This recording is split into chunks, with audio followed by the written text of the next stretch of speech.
Hi friends, ഇന്ന് നമ്മൾ തയ്യാറാക്കിയെടുക്കാൻ പോകുന്ന അരിപ്പൊടി വെച്ചുണ്ടാക്കിയെടുക്കാൻ നല്ല ടേസ്റ്റി ആയിട്ടുള്ളൊരു ഈവനിങ് സ്നാക്സാണ് കേട്ടോ. കറുമുറേ കഴിക്കാൻ പറ്റിയ ഈ ഒരു സ്നാക്സ് തയ്യാറാക്കിയെടുക്കാൻ വളരെ ചുരുങ്ങിയ സമയം മാത്രമേ നമുക്ക് ആവശ്യമായിട്ട് വരുന്നുള്ളൂ. അപ്പോൾ ഒട്ടും തന്നെ സമയം കളയാതെ വേഗം തന്നെ വീഡിയോ പോയി കണ്ടു നോക്കിയാലോ. അപ്പോൾ തയ്യാറാക്കി എടുക്കുന്നതായിട്ട് ആദ്യമേ തന്നെ നമുക്ക് സ്റ്റവ് ഓൺ ചെയ്തിട്ട് ഒരു പാത്രം അടുപ്പത്ത് വയ്ക്കുക. അതിലോട്ട് ഒരു കപ്പ് അളവിൽ വെള്ളം ചേർത്ത് കൊടുക്കുക. കൂടെ തന്നെ ഇതിലോട്ട് ആവശ്യത്തിനുള്ള ഉപ്പും ഒരു ടീസ്പൂൺ അളവിൽ മുളക് പൊടിയും കൂടെ ചേർക്കാവുന്നതാണ്. അപ്പോൾ മുളക് പൊടിയൊക്കെ നിങ്ങളുടെ എരിവിനനുസരിച്ചിട്ട് കൂട്ടിയും കുറച്ചൊക്കെ എടുക്കാവുന്നതാണ്. പിന്നെ ഇതിലോട്ട് ഒരു 1/4 ടീസ്പൂൺ അളവിൽ കായത്തിൻ്റെ പൊടി ചേർക്കുന്നുണ്ട്. പിന്നെ ഒരു ടീസ്പൂൺ അളവിൽ കറുത്ത എള്ളും 1/2 ടീസ്പൂൺ അളവിൽ നെയ്യും ചേർക്കുന്നുണ്ട്. നെയ്യിൻ്റെ ടേസ്റ്റ് ഇഷ്ടമില്ല എന്നുള്ളവരാണെങ്കിൽ അതിന് പകരമായിട്ട് ഓയിൽ ചേർക്കാവുന്നതാണ് കേട്ടോ. പിന്നെ ഒരു 1/2 ടീസ്പൂൺ അളവിൽ ചെറിയ ജീരകം കൂടെ ചേർത്ത് നല്ലപോലെ തിളച്ച് വരുമ്പോൾ നമുക്ക് ലോ ഫ്ലെയിമിൽ വെച്ചിട്ട് ഒരു 3/4 കപ്പ് അളവിൽ അരിപ്പൊടി ചേർത്ത് ലോ ഫ്ലെയിമിൽ വെച്ചിട്ട് നമുക്ക് നല്ലപോലെ നമ്മൾ പത്തിരിക്കൊക്കെ വാട്ടിയെടുക്കുമല്ലോ പൊടി, അതുപോലെ അങ്ങ് നമുക്ക് വാട്ടി കുഴച്ചെടുക്കാവുന്നതാണ് കേട്ടോ.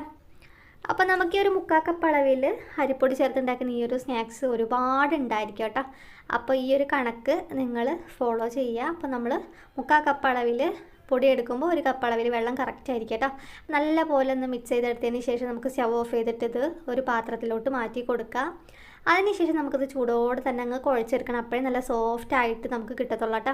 അപ്പോൾ അത് കാരണം ഞാനതൊരു പാത്രത്തിലോട്ട് മാറ്റിയ ശേഷം സ്റ്റീൽ ഗ്ലാസ് വെച്ച് ഇതുപോലെ അങ്ങ് പ്രസ് ചെയ്തിട്ട് ഒന്ന് കുഴച്ചെടുക്കുകയാണ് ചെയ്യുന്നത്. ഇങ്ങനെ ചെയ്തിട്ട് എടുക്കുമ്പോൾ നമുക്ക് അത്ര തോന്നെ ചൂടുണ്ടാവില്ല പിന്നെ കൈവച്ച് കുഴയ്ക്കുമ്പോൾ കേട്ടോ.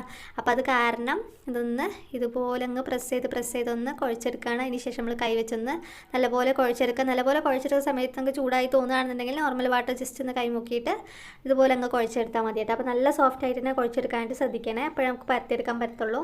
അപ്പോൾ അത് നല്ല സോഫ്റ്റായിട്ട് ഞാനിവിടെ കുഴച്ചെടുത്തിട്ടുണ്ട്. ഇനി നമുക്കിത് ബോൾസ് ആക്കിയിട്ട് എടുക്കാം. നിങ്ങൾക്ക് ഇഷ്ടമുള്ള വലുപ്പത്തിലാക്കി എടുക്കാവുന്നതാണ്. ഞാനിപ്പോൾ അത് മീഡിയം സൈസ് വലുപ്പത്തിൽ ഒരു 5 ബോൾസ് ആക്കിയിട്ടാണ് എടുക്കുന്നത് കേട്ടോ. അപ്പോൾ നിങ്ങൾക്ക് എത്രത്തോളം പരത്തിയെടുക്കാൻ പറ്റുമോ അതിനനുസരിച്ച് നിങ്ങൾക്ക് ബോൾസ് ആക്കി എടുക്കാവുന്നതാണ്. അപ്പോൾ അതായത് നമുക്കൊന്ന് അടച്ച് മാറ്റിക്കാം. ഇനി നമുക്ക് ജസ്റ്റ് കുറച്ച് മൈദ സ്പ്രെഡ് ചെയ്തതിന് ശേഷം ഒന്ന് പരത്തിയെടുക്കണം. നല്ല തിന്നായിട്ട് തന്നെ പരത്തിയെടുക്കണം, ഒരുപാട് തിക്കായിട്ട് പരത്തിയെടുക്കരുത് കേട്ടോ.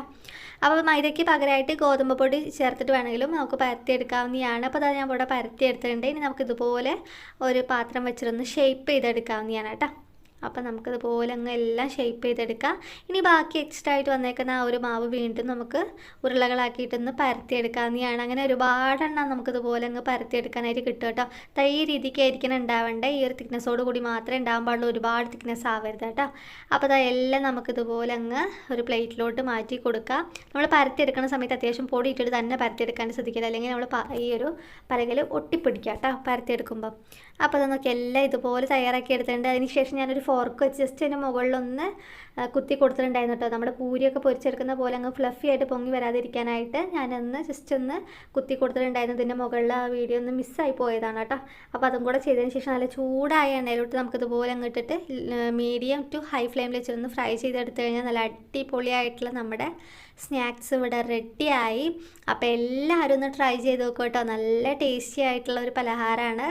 അപ്പോൾ ഇത് സ്റ്റോർ ചെയ്ത് വെച്ച് കഴിഞ്ഞാൽ ഒരുപാട് കാലം നമുക്ക് കഴിക്കാം. ഒരു മാസത്തേക്കുള്ളതായിട്ട് നമുക്ക് ഈ ഒരു അളവിൽ ഉണ്ടാക്കിയെടുക്കാവുന്നതാണ് കേട്ടോ.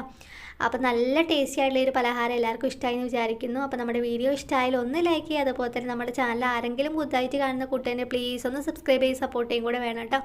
അപ്പോൾ അത്രയേ ഉള്ളൂ. പുതിയ റെസിപ്പി ആയിട്ട് വീണ്ടും കാണാം. താങ്ക്